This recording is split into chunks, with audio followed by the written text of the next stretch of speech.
Alright, everybody. So, this is gonna be a good segment. I love doing these. One of my favorite content creators on YouTube these days is a YouTuber named The Birdman. All one word, and the E is a 3.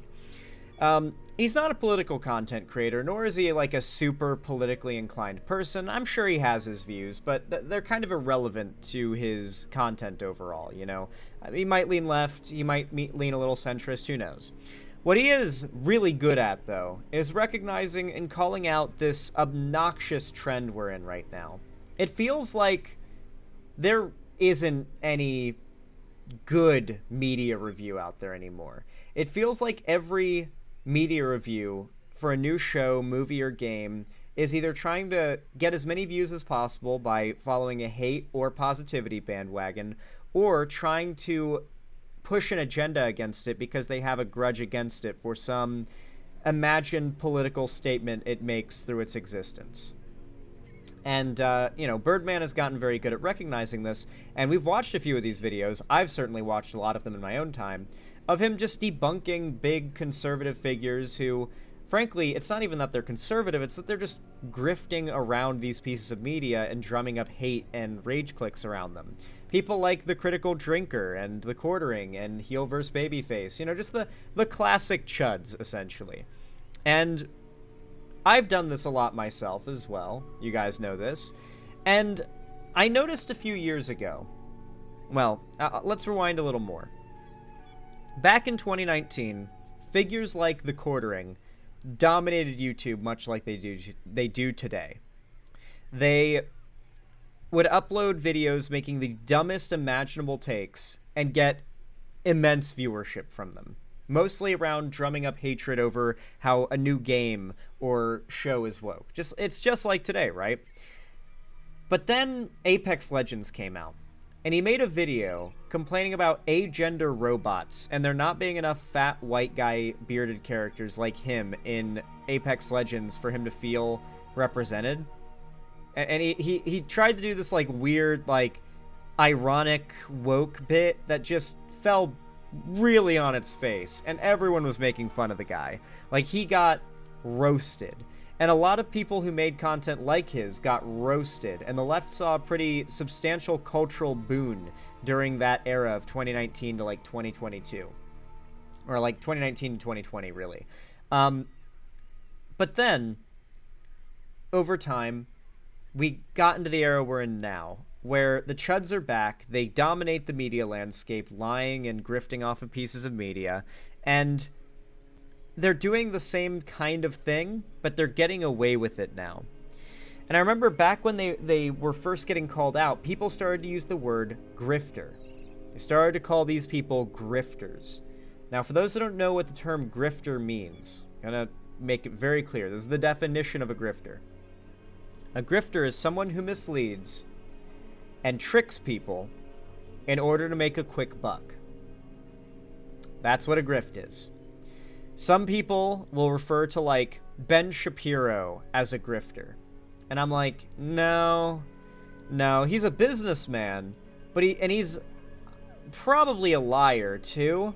But it's very clear that the fundamental core of what he pushes, he believes. Right? He believes, he buys his own scam, essentially, right? He's not a grifter in that sense. Candace Owens, on the other hand, who will also, funnily enough, I'll be talking about later in the stream, is a great example of someone who's a through-and-through grifter. If you look into her history, she has just followed the money. Wherever the money is at any given time, she follows it there. That's her entire history has just been that. And so that's what a grifter looks like.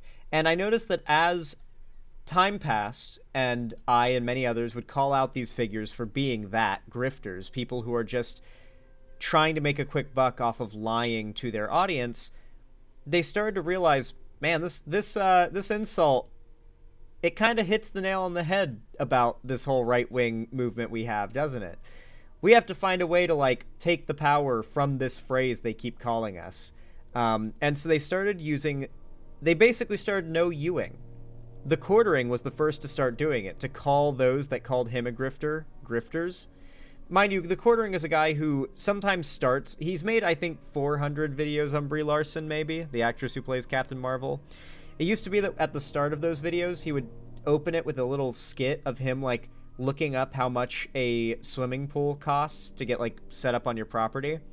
And it's like, the implication is he's going to make so much money off of talking about Brie Larson for the 500th time he's going to buy a swimming pool. Like, he used to be self-aware and make it a joke that he's grifting. But realizing that, calling it out, people were realizing that and, like, not liking that he grifts, he started calling the people who called him a grifter, grifters, right? And it's hilarious, because it's the pot calling the kettle black, but what I found is that their supporters have started to do it too. If I call out someone like Shadiversity, or The Quartering, or Geeks and Gamers, or, like, you know, the people that when you think right-wing media grifter, that's who you think of, you know, your maulers, your critical drinkers, their fan bases will come at you rabidly, and their number one insult, above woke or soy boy or anything else, will be to call you a grifter. And so, because that same trend apparently is not unique to me, but is the same experience the Birdman has been getting this whole time as he's been debunking these media grifters, he's made a video talking about, you know, the discussion around whether or not his content qualifies as a grift and why he calls out these right-wing media grifters. And I watched a minute of this video, liked what I saw so much, I thought we'd watch a bit of it on stream here. I'd give my takes. We're not going to watch the whole thing, of course, because I want you guys to go watch the whole video on your own time after you watch this. It is very much worth doing so. Let's check this out. Exposing the Grift, the Birdman. Created this series out of frustration. Not an aimless anger, but a pointed tension that was building over the last couple of years. I had noticed media analysis getting progressively worse and worse, devolving to the point that it mirrored the United States political structure. Us versus them. Team sports where who made a thing is what determines if you like that thing or not. Like how leftists have decided Harry Potter is now the worst thing ever, and they are now dissecting it, calling it racist. And remember the Hogwarts legacy thing? Like, people love Harry Potter. Keep that in mind. Like, trying to make a culture war point out of... I genuinely think you can tie the fall of the online left culturally from its last big peak. I think you could tie one of its biggest L's that caused the era we're in now to be the Hogwarts legacy thing. You had so many big content creators who had trans audiences who had, even if they were just a small percentage, their trans fans got so mad if they dared to play Hogwarts Legacy, the month's biggest game. Some of them went so far as to send death threats and to try to get, like, channels taken down and sponsors removed from their once favorite streamers because they're trans and they felt so personally offended by their favorite streamer playing the Hogwarts Legacy game. It was such a massive shit show. I don't know how many of you guys remember this.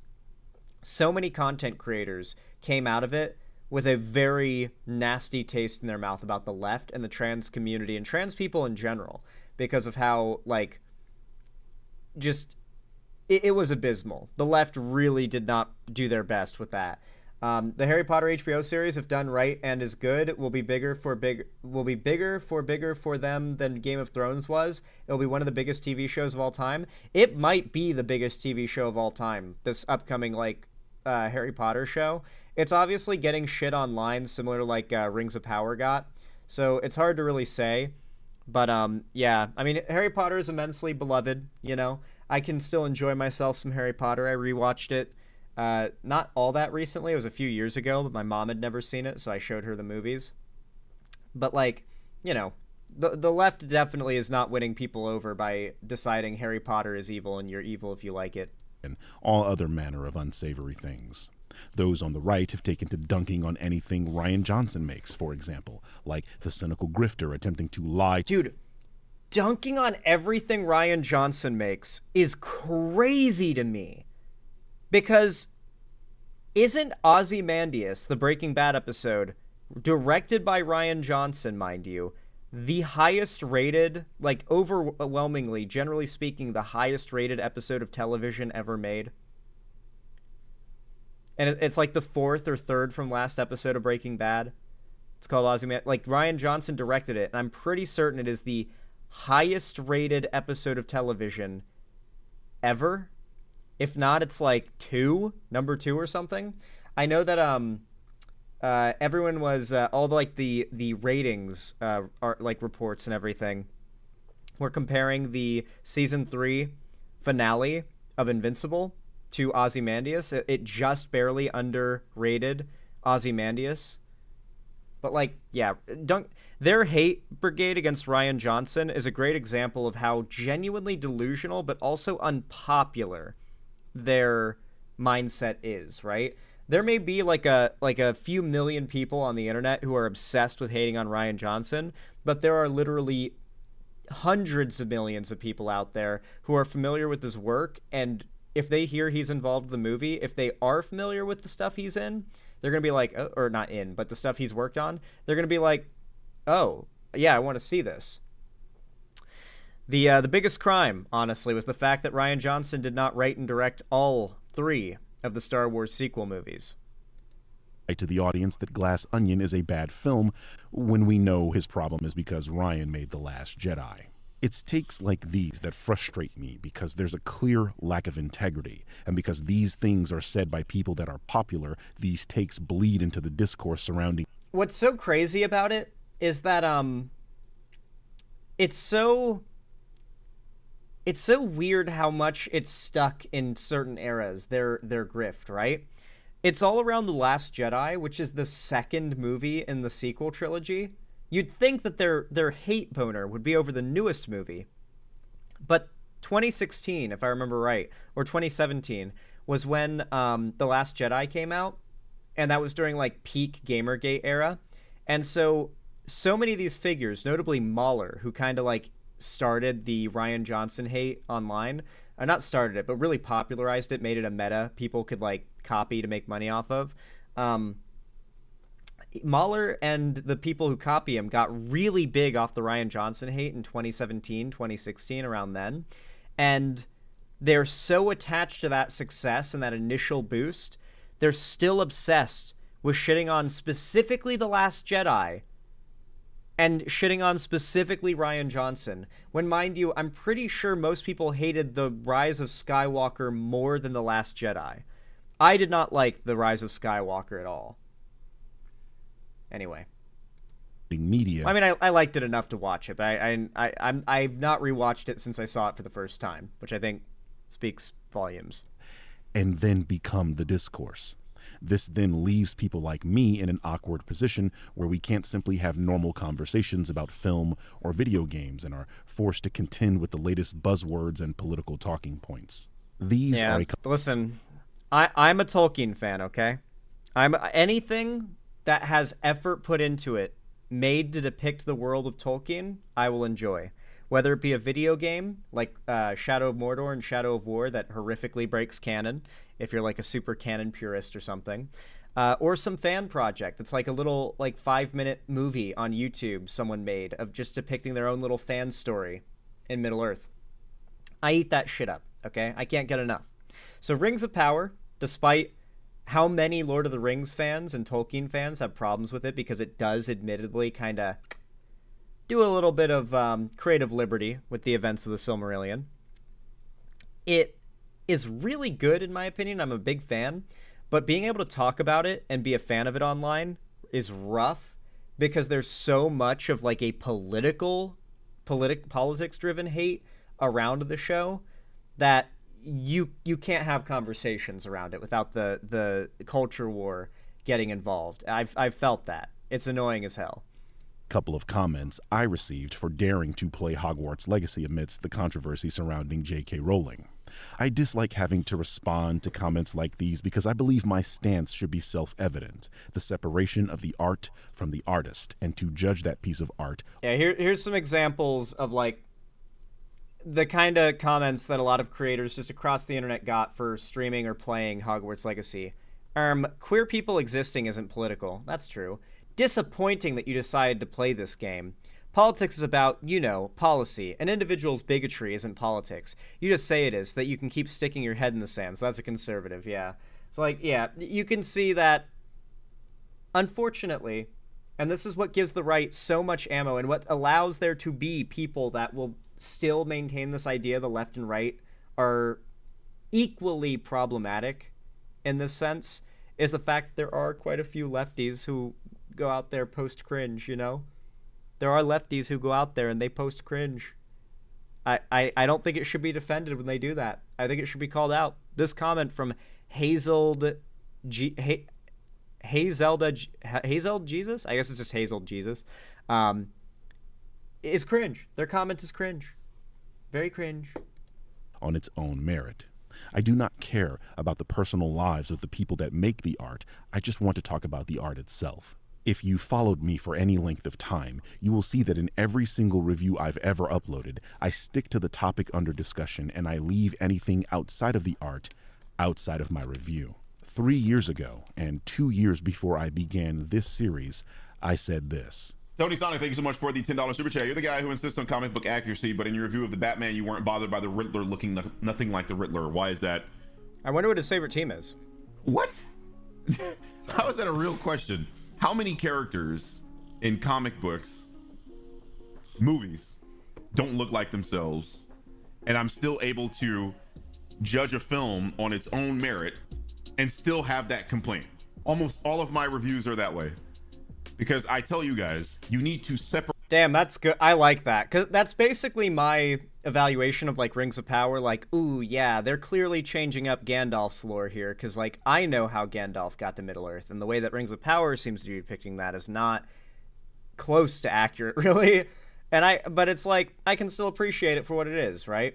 Like, I review media for what it is, not some, like, weird culture war, like fan war puritanism nonsense. Like, it's this internet trend that kills conversation and analysis and enjoyment of media, and I hate it.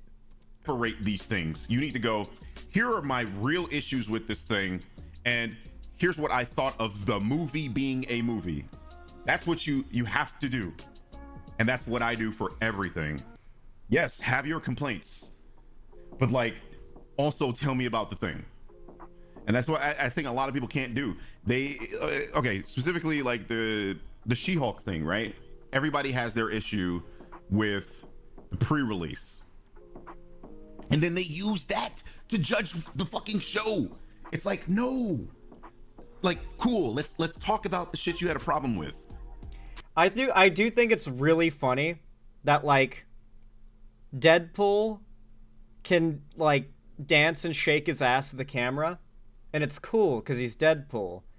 But She-Hulk, the other character who breaks the fourth wall, and is very comparable to Deadpool in a lot of ways because of, like, the humor aspect of the character, twerks one time in an after-credits scene, and everyone loses their minds. It's just, yeah. Like, I wonder why. I wonder why they're cool with like Deadpool twerking, but not with She-Hulk twerking. I wonder what it is that makes them so mad about it. But also, can you tell me what you thought about the actual episode? Like can we talk about that? People for some reason can't do it, and it's frustrating for me when I'm looking for, I don't know, opinions on things or reviews on things. That's why, like, I'm so disillusioned with reviews these days, because nobody is impartial anymore. Everybody's letting whatever bias they hold color their reviews. It's not even just that, though. And this is a somewhat old clip, I think he said. So this is kind of prescient to where we are now and how bad it's gotten now. But, like, it's not even just that. It's like everything that's good that, like, gets popular gets glazed like crazy at first, right? To the point where it's almost annoying how much people are nonstop glazing it, right? Like, first season of Arcane comes out, wow, that was really good. I'm gonna rewatch this once or twice with my friends. This is a really good show. And you see a few reviews like, Arcane is amazing, Arcane is awesome, I didn't expect Arcane to be this good. Yeah, we're all having a good time. Then years later, it's like still these video essays, or I guess a year later, it's still video essays about how Arcane is so amazing, trying to ride this, like, bandwagon of love for this piece of media, repeating the same positive sentiment everyone's already heard already. Just trying to get clicks and likes and affirmation for repeating a take that everyone already agrees with, mostly off of viewers who probably haven't seen Arcane in like a year, and they're watching a review just to kind of brush up on it or something. Like that, it could, and insert any show, really. Tons of people do this. And then Arcane Season 2 comes out, or in this, insert any show here, right? That ends up being really popular. A Season 2, 3, 4, whatever it may be, comes out, and everyone decides there's a problem with it. It's always one big thing that gets latched onto, but everyone starts complaining about that thing. And eventually the complaints about that problem that's been picked out start to overwhelm the positive conversation about how good the show is. And slowly but surely, even fan channels dedicated to a certain piece of media will become dedicated anti-fan channels, making videos about how that piece of media fell off, it should have ended a long time ago, and it's no longer good. You know, I've seen channels, what was it that I'm thinking of that comes to mind? There was this channel I would always get recommended because YouTube loved to push this channel. That was like a Hell of a Boss and Has-Been Hotel news channel or something like that. And his profile picture was like the owl character, if I remember right. And he would always make videos. For years, I'm getting his videos recommended. They're all centered around hype around Has-Been Hotel, hype around Hell of a Boss, like constant, like frame by frame positive reviews, like 30 minutes long in my recommended. I'm like, okay, cool, this guy likes the show, it seems. And then who is it? It might be, I think Wild Rosen versus, I think the people you're talking about are two different people who, I think I'm mixing two different people into one person in my head. I haven't watched their videos, so I'm kind of like, I just know their thumbnails. I think the channel A. Lamau and Sarcastic Chorus ring a bell. So I might be combining them and several other channels into one in my head. But like, these are channels that were dedicated to, or a channel that was dedicated to popular, like positive coverage of Vivzy Pop's work. And as the hate bandwagon against the creator of those shows got bigger and bigger and bigger, out of nowhere, like clearly very much following the trend, these channels started to make negative content about it. And when the first video from one of those channels came into my recommended that was like, I can't do it anymore, I can't support or I can't be a fan of this show anymore, I was like, okay, what's this? And I clicked into it, and it was like very vague, just essentially repeating all of like the shit I'd seen on Twitter, trying to get like support off of hating the show. And this channel that's like a dedicated Vivzy Pop fan channel claims they're not going to cover Vivzy Pop stuff anymore, or watch her stuff anymore, or be a fan of her anymore. And then I'm pretty sure I still get videos recommended from time to time of them covering their stuff just negatively now, because the bandwagon for negative content got so strong. So you could literally use anything as an example there. So many beloved pieces of media that like just took the internet by storm, but then people kind of got stale on it. The staleness becomes a perfect avenue to start like using the decline, quote unquote, of a show or a piece of media or whatever it may be as a way to like drive up engagement and watch time on videos about that piece of media that is in some cases not, but in most cases is getting less popular. So it's called sinking ship spotting is what I call it. I've made up this term. They spot a sinking ship. Sometimes they're not good at it and they don't properly spot one and they pick the wrong target, but usually they're pretty good at it. They look out for a ship that's sinking and they start attacking that ship so it looks like they're the ones who sunk it. And that shit is mad frustrating. And it bothers me, actually. You got guys on both sides going, boom, oh, this show's a 10 because incels are mad, ha ha ha. Then you got the other motherfuckers on the other side, boom, this show's a 1 or a 0 out of 10 because feminism. Like, I get it, fam, you don't like incels. I get it, you don't like feminism. Can we talk about the show, though? Like, cause we got a show to talk about, not your little fucking little culture war going on, you know? That's 2 years ago. It's only gotten As you worse. can see, my position has remained unchanged, and this is because this is my real position. I decided to stand up to this rhetoric because this is something I feel strongly about and have been talking about for years. So why is it that I continue receiving comments like these? After 20 videos and I also get a lot of comments like these from the fans of these channels that are such textbook grifters. It's surprising that these people even have the gall to comment this. Bro, come on. Have some self-awareness. You're ironically grifting as well by grifting the anti-grifter crowd. You wouldn't be making these videos if you didn't have an audience that watches your anti-grifting videos. Bro, take a look at your recently published videos. You're a grade A grifter. Nowadays, you effectively only make videos addressing anti-wokes or alt-rights or neocons or whatever the term is when they shit on something. It's like if a rightoid made a video shitting on some popular thing, you will have a video up for it. So it is grifting. Okay. This has been the meta of trying to protect and sanity wash this like nonsense slop content that's been taking over.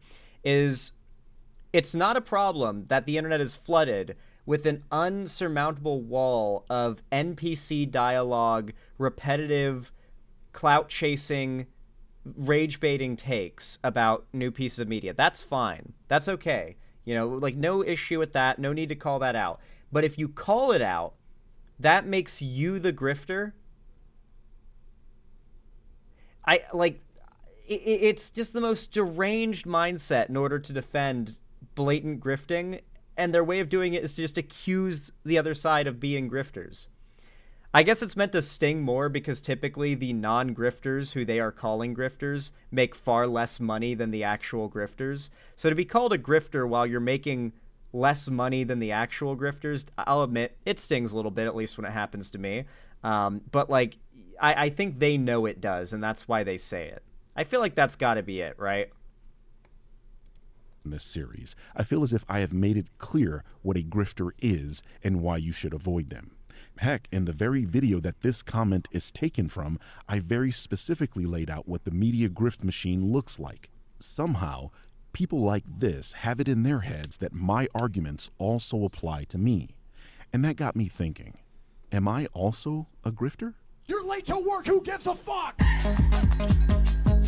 Exposing the grift of the Birdman. Fuck you, boss, I'm late, I'm late, I'm late, I'm late. I come from an era early in the internet where people who brought up extraneous political talking points were shunned. If you got on a forum about Star Wars and started talking about Hollywood being an evil cabal of Jews trying to take over the world through some... This is true. Oh man, I guess, yeah, 10 plus years ago, I'd say 11 to 12 plus years ago is really when this was the case. You didn't talk about politics online. Like, there were dedicated communities for it. There were spaces for it, don't get me wrong, but outside of those spaces, politics was considered almost like just a taboo topic, really. It would be like bringing up, just out of nowhere, like eating children or something. Like, it was just like, yo, bro, why are you bringing that here? What are you talking about, dude? Like, weird champ. You know, like, people would just weird at you, you know? Like, it was just odd to do. And when it came to content creators, I remember growing up, whenever I'd watch any, you know, gaming YouTuber or anything, one of the things they mentioned being, like, the #1 rule of YouTube is you never talk about politics. You're a Minecraft Let's Player, you never need to say what party you vote for or what your political leanings are. You stay away from even discussing topics related to it, because some percentage of your audience will be offended by what you say. And you shouldn't, if you're just a content creator trying to make Minecraft videos or something, you're not trying to upset half your audience, right? And so the idea was you just wouldn't talk about politics. Politics wasn't a thing online. Or at least on YouTube or on these like larger spaces. It wasn't a thing that got discussed because it was considered a taboo topic. Now, everything is steeped in it. And politics is like the most high longevity content on YouTube. And so we've very much entered a completely different era than the one that I grew up in. So I remember the time he's talking about here, where it was just, it felt more peaceful and it felt happier, but this was inevitable, sadly. Subliminal media messaging, you would rightfully be laughed off the website. People would deem you the resident forum clown, and you might even get banned while being told to go back to Stormfront. Today, that take is basically mainstream, if we include the toxicity on Elon Musk's Twitter. It's a little more subtle with media grifters that talk about it, though. They use euphemisms like Disney, Hollywood, and mainstream media, but they're just the modern incarnation of the internet forum troll promoting harmful conspiracy theories. And some of them are not even subtle. What I'm saying is, this is the media discourse environment where I got my sea legs. It's this time period that I seek to return to, however delusional that makes me. I cannot deny that after Gamergate, things have changed, and if we are even able to return to that level of media discourse, it would take something monumental to begin that cultural shift. So, what these people do sticks out to me like a sore thumb. It's blatantly obvious to me. Dude, the fall of Tyrone Magnus needs to be studied, okay? He was like the actually fun reaction channel guy back in the day. And at some point, he went full, like, anti-woke chud, where he has, like, the most man-baby meltdowns over diversity in, like, Marvel movies. Like, he has meltdowns over the trailers, right? Like, the videos are about, like, here's one where it's literally him, like, getting triggered at a trailer, right? That's his videos, are getting triggered at trailers for anything interpreted as woke. And, it's very pathetic. He used to pull like hundreds of thousands, if not millions of views per video. Look at him now. It's sad. How these people twist and contort narratives to push whatever ideology they may hold. So I thought I would take it upon myself to explain this to people for whom this may not be as obvious. Not to toot my own horn or anything, but I'm really good at sussing out bullshit and putting it in a way that's easy for people to understand. You see, I have this personality quirk where I can't stand to see a lie being told or an inaccuracy being held publicly. This causes me to argue on basically any platform you can find me on. It's cathartic for me to prove someone is wrong using evidence because I cannot stand public lies where people get away with saying wrong things. When I was a child, this behavior caused my mother to always proclaim that I would grow up to be a lawyer because arguing a case is something I've been doing for over 30 years, including against her. I don't even know if I consider myself a particularly argumentative person. I definitely have like a compulsion to correct people, but it's less because I think like, yes, I owned them, and it's more like, here, let me just like update your knowledge set to be more accurate real fast. You know, let me help you out. I don't know. It's satisfying to see someone who's wrong find out their opinion is wrong, or not their opinion, what they think about something or what they think is true is wrong, to accept it's wrong, and to update their opinion or what they think is true. It's very satisfying, like when someone actually corrects something they believed that was wrong. Personality quirk is precisely why I created the Everything Wrong with CinemaSins series. I'd realized Jeremy was saying wrong things about Blade Runner 2049, a movie that I adore and had seen at least 3 or 4 times prior to their video's release. It was in that series that I'd finally found an outlet for my desire to correct incorrect things, and I was happy simply for finding that outlet for my abilities. I may not have grown up to be a lawyer, but I did grow up to follow my heart. And I suppose you could call me successful. I'm not a gigantic YouTuber by any means, but this endeavor has allowed me to live a life that I couldn't have imagined when I was in college and working for Best Buy. I drive a cool sports car. Damn. 2 of them. I don't have one of those. Actually. I fly to Japan 3 to 4 times every year. Hell, I'm going back. Okay, the silver play button does not, in fact, guarantee you get to drive supercars like that. I do not have anything like that, guys. Sorry. We're not popping off that hard. In a couple of weeks from the time this video will be uploaded. What I'm saying is, it's true that I make money from doing what I do on my channel. This is my job, after all, and I like to think I'm good at what I do. But simply making money is not what makes someone a grifter, and this is the conclusion people like this come to when talking about me. And I feel like they have to know, though, right? Like, they don't actually think that being a grifter is making money, because they think the creators they watch are grifters if that was the case. And I don't think they even, like, believe when they say that you're a grifter. You're one of the biggest grifters on this platform? Really? Like, it's literally just trying to know you hard enough that it makes the criticism that these creators are just grifting not mean anything. They're desperate to make the word grifter lose its meaning because it so aptly describes what these creators do. They desperately hate the word, and they want it to lose its meaning so bad. We cannot let it. This is the conclusion people like this come to when talking about me. In my video exposing the grift, what is grifting, I explained that media grifters were people that farm and harvest outrage, that their goal is to rile you up so that you're always upset and mobilize you to continue patronizing their platform and purchasing whatever it is they're selling. So I can kind of see where people are coming from when they attempt to paint me with this brush. This is a monetized platform, and I talk about things the same as those I am criticizing, right? Well, the difference here is that I don't squeeze the same stone multiple times hoping for more blood. These are all different videos from the critical. Man, I need someone to bring up the collage of Brie Larson / Captain Marvel videos that Geeks and Gamers and The Quartering respectively have made. You might have to use Wayback Machine because I feel like they would have privated or unlisted some because they realized the backlog of it looked a little weird, because I would scroll for like 10 minutes at a time through results on YouTube that are nothing but quartering videos about Brie Larson. Like, when I wanted to make this point, I would just search quartering Brie Larson, and it would just scroll and scroll and scroll and scroll and scroll to the point where the chat is just like, how is it still going? Right? Like, that is how obsessive these people are and how desperate they are to milk every last penny they can out of the hate for something. These are rookie numbers. 6 videos on one movie here.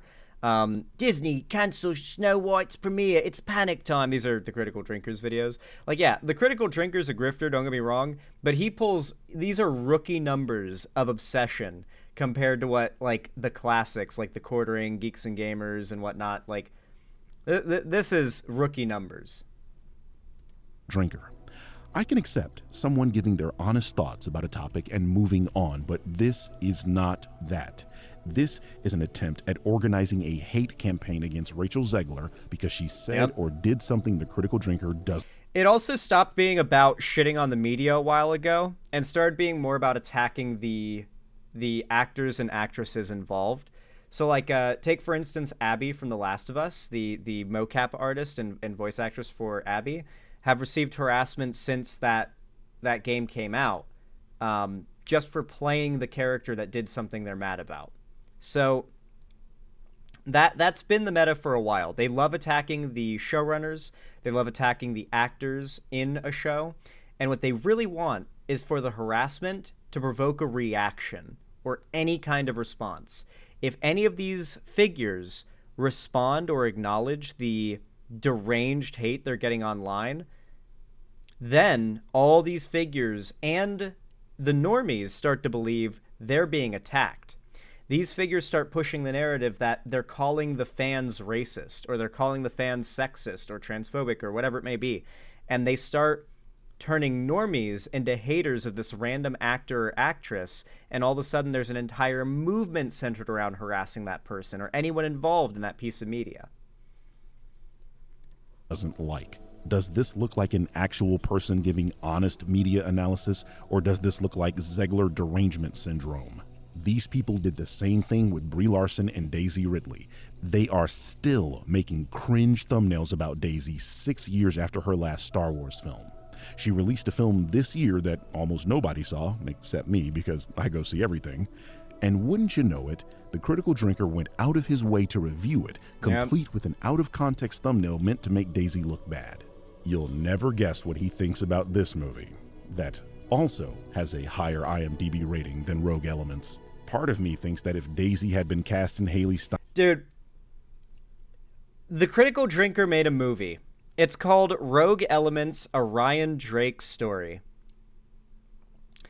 I could not imagine a more like basic bitch name, like you can tell like the names that were kind of rattling in his head were like Tom Clancy, you know, Ryan or fucking what's his name? You know, he was thinking like Tom Clancy, James Bond, like these were the names rattling around in his head, and he was like, yeah, Ryan. That Ryan's the name of a guy you'd see in the Marines. What would be a cool last name? Drake. Yeah, Ryan Drake. Yeah. Like, oh, what are we gonna call it though? Rogue Elements. Yeah, it's gonna be an action movie, and it's gonna be, people are gonna love this. It's gonna go against this woke Hollywood, and it bombed. It fucking bombed, dude. Because it was, and on top of that, by the way, I'm pretty sure he had a scene where a woman beats a guy in a fight. I think he unironically thought he could pull off the idea of a woman beating a guy in a fight without it being woke, I guess. If it's quote-unquote realistic enough. As you can imagine, his fans were not happy to see that he made a movie where a woman beats a guy in a fight. They did not care.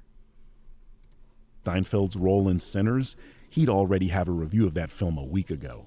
My point is, when you look across my channel, you don't see this type of behavior.